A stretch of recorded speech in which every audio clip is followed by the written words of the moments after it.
د نازعات مبارکه سوره چې د قرآن عظیم الشان 9 سوره ده په مکې معظمې کې رانازله شوې ده. 46 مبارک آیاتونه لري. تلاوت او پښتو ترجمه یې له لومړي آیت څخه اورئ. بسم الله الرحمن الرحیم. د الله په نوم چې ډېر زیات مهربان پوره رحم لرونکی دی. والنازعات غرقا والناشطات نشطا والسابحات سبحا فالسابقات سبقا فالمدبرات امرا. قسم په هغو پرښتو سخت راښکونکو چې په سختۍ سره سال بدن څخه راباسي، او قسم په هغو چې په آسانۍ سره یې راباسي، او قسم په هغو پرښتو چې په کائناتو کې په چټکۍ سره لامبو وهي، بیا د حکم په ځای کولو کې چالاکه وړاندې ځي، بیا د الهي حکمونو سره سم د چارو تنظیم کوي. يوم ترجف الراجفة تتبعها الرادفة. هغه ورځ چې دغه ټوله ځمکه د زلزلې ټکان وخوځوي او له هغه وروسته بل ټکان راشي. قلوب يومئذ واجفة أبصارها خاشعة. ځینې زړونه به وي چې په دغه ورځ له ویرې ولړزېږي، د هغو سترګې به له ویرې ښکته شي. يقولون أئنا لمردودون في الحافرة أئذا كنا عظاما نخرة. دا خلک به وایي آیا په رښتیا موږ ستنېدونکي بیا بیرته ورګرځول کیږو؟ آیا کله چې موږ ډډ وراسته هډوکي وګرځو؟ قالوا تلك إذا كرة خاسرة. و به وایي دا ستنېدل خو بیا غټ تاوان کوي. فإنما هي زجرة واحدة فإذا هم بالساهرة.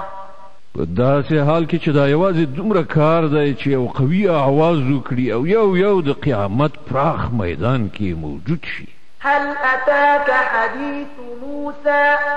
آیا تاسو ته د موسی د قصې خبر رسېدلی دی؟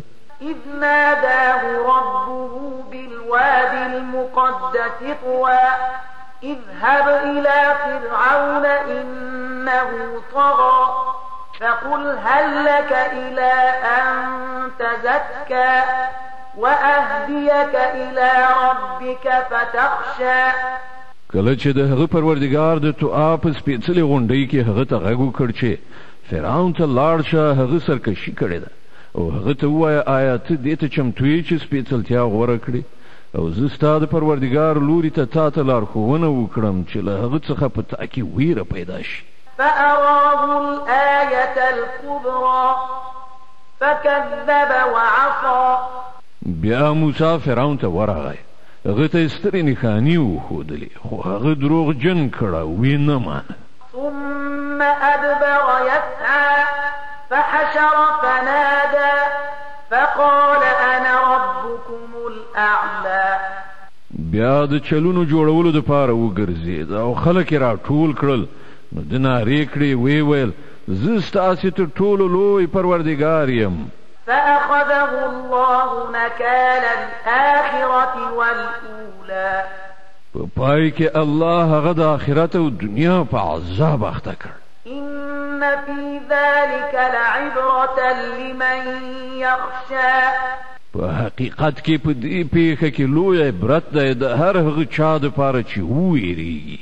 أأنتم أشد خلقا أم السماء بناها. آیا ستاسې خلکو پیدا کول زیات ګران کار دی که د آسمان؟ الله هغه جوړ کړی دی. رفع سمكها فسواها وأغطش ليلها وأخرج ضحاها.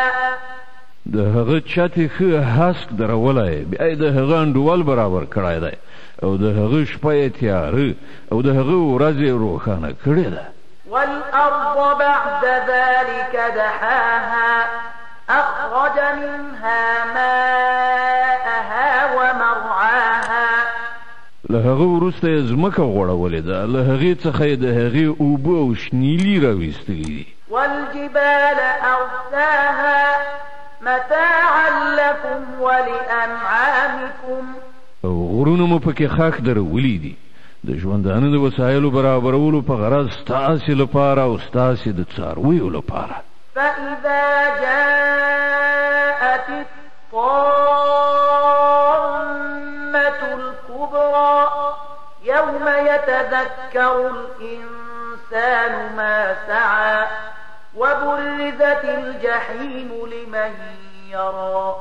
بیا کله چې هغه لویه هنګامه جوړه شي هغه ورځ چې انسان به خپل ټول کړي او هلې ځلې یادې کړي او د هر لیدونکي په مخ به دوزخ پرانستی وګرځو. فأما من طغى وآثر الحياة الدنيا فإن الجحيم هي المأوى. نو چا چې سرکشي کړې وه او د دنیا ژوند ته یې ترجیح ورکړې وه همدا دوزخ د هغه استوګنځی دی. وأما من خاف مقام ربه ونهى النفس عن الهوى فإن الجنة هي المأوى. او چا چې د خپل پروردګار په مخ کې له درېدو نه ویره کړې وه او نفس یې له ناوړو غوښتنو څخه ساتلی و جنت د هغه هستوګنځی دی.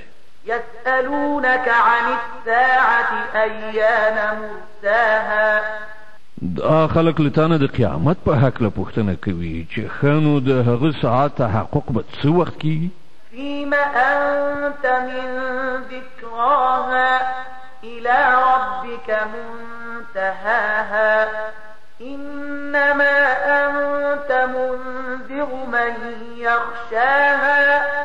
ستا څه کار دی د هغه په ښودلو کې د هغه علم یوازې الله لره دی ته یوازې خبرونکی د هر هغه چا چې له هغه څخه ویریږي. كأنهم يوم يرونها لم يلبثوا إلا عشية أو ضحاها. هغه ورځ چې د خلک هغه وګوري نو دوی به داسې ونګیري چې په دې دنیا کې یا د مرګ په حالت کې صرف د یوې ورځې وروستنۍ برخه یا لومړنۍ برخه یې تېره کړې ده.